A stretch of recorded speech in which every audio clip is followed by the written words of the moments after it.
out the door and try to kiss, can't find this no more.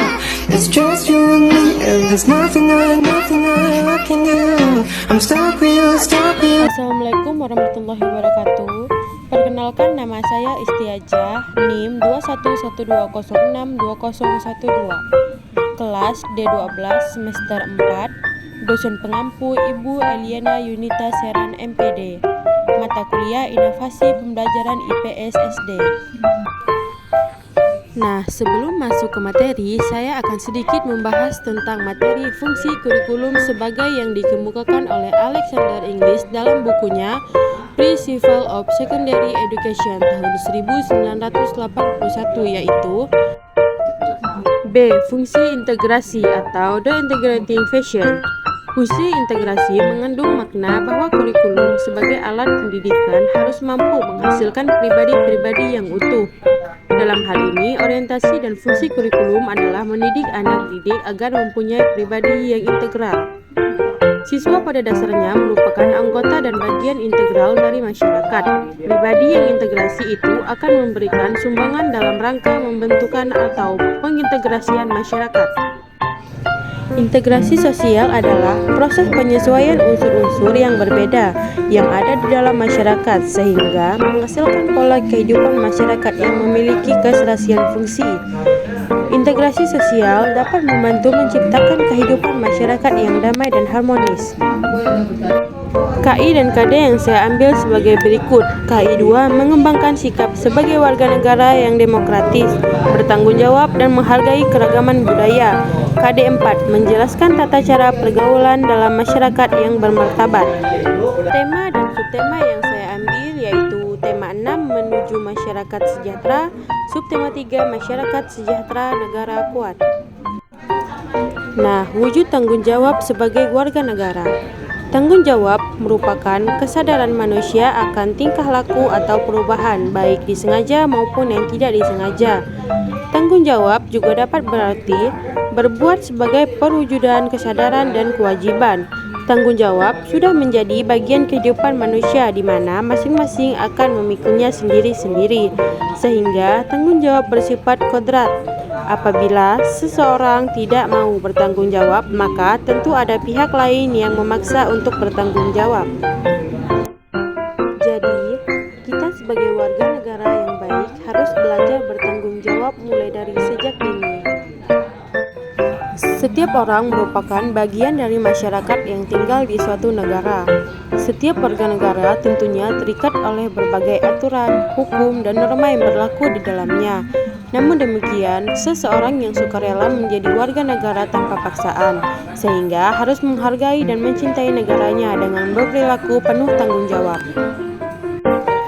Tanggung jawab warga negara terhadap bangsa dan negaranya dilaksanakan dengan cara memenuhi hak dan kewajibannya sebagai warga negara, seperti yang tercantum dalam landasan konstitusional negara Indonesia, yakni Undang-Undang Dasar tahun 1945.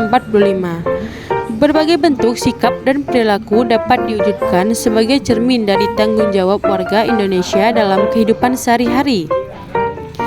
Salah satunya adalah memahami dan mengamalkan Pancasila dalam berbagai bidang kehidupan, baik politik, ekonomi, sosial, maupun budaya. Pancasila sebagai nilai luhur bangsa tidak hanya cukup dihafalkan, namun harus diamalkan dalam wujud sikap dan perilaku, misalnya menghargai pendapat teman saat diskusi dalam kelas. Hal tersebut merupakan perwujudan dari sila keempat Pancasila. Sebagai warga negara yang baik, kita harus selalu menjaga dan memelihara nama baik bangsa. Merupakan bentuk tanggung jawab warga negara di mata dunia internasional. Sebagai bangsa dan negara yang merdeka, berdaulat, beradab, dan bermartabat. Untuk itu, sebagai warga negara yang baik, seseorang harus selalu menjaga persatuan dan kesatuan, menjauhkan dari sikap dan perilaku yang diskriminatif atau membeda-bedakan, membina solidaritas sosial sebagai sesama warga negara Indonesia akan menciptakan kerukunan hidup berbangsa dan bernegara. Meningkatkan wawasan kebangsaan agar senantiasa terbina rasa kebangsaan, paham kebangsaan dan semangat kebangsaan pada setiap diri warga negara juga merupakan perwujudan dari sikap tanggung jawab sebagai warga negara. Untuk meningkatkan wawasan kebangsaan dapat dilakukan dengan belajar, membaca, menonton berita, memperingati hari-hari besar nasional, dan lain sebagainya. Jika masyarakat Indonesia memiliki wawasan kebangsaan yang luas, maka negara Indonesia akan menjadi negara yang tangguh karena warga negaranya memahami dan memiliki semangat kebangsaan yang kuat. Nah, masih banyak lagi bentuk-bentuk pelaksanaan tanggung jawab sebagai warga negara dalam kehidupan sehari-hari.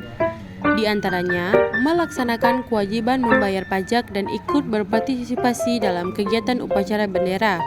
Tertib membayar pajak berarti melaksanakan tanggung jawab sebagai warga negara.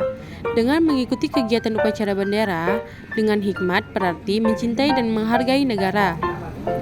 Selain itu, pelaksanaan tanggung jawab sebagai warga negara juga dapat diwujudkan dengan menjadi pelajar yang rajin, pintar, dan berprestasi sehingga dapat mengharumkan nama bangsa, melestarikan warisan budaya bangsa dengan baik, mencintai budaya leluhur, dan mempertahankan agar tidak tersingkir oleh budaya asing juga merupakan wujud pelaksanaan tanggung jawab warga negara.